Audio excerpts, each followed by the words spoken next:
എന്തുകൊണ്ടാണ് ഞാനിത് പറഞ്ഞത്? മഹാനായ ഖലീലുല്ലാഹി ഇബ്രാഹിം നബി അലൈഹിസ്സലാം വലിയ പെരുന്നാൾ കടന്നു വരുമ്പോൾ ഇബ്രാഹിം നബി അലൈഹിസ്സലാമിനെ നമ്മൾക്ക് ഓർമ്മ വരികയാണ്.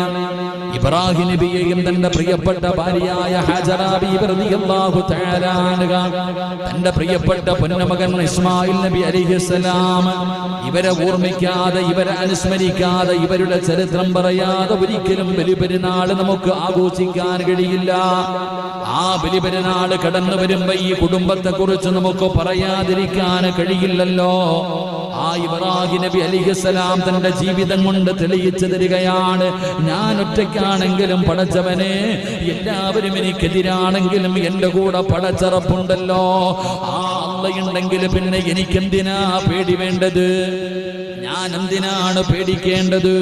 എന്റെ പ്രിയപ്പെട്ടവരെ, നിങ്ങൾ ഇബ്രാഹിം നബി അലൈഹിസ്സലാമിന്റെ ചരിത്രം എടുത്തു നോക്ക്. ആ ഇബ്രാഹിം നബിയാണല്ലോ ബലിപെരുന്നാൾ കടന്നു വരുമ്പോൾ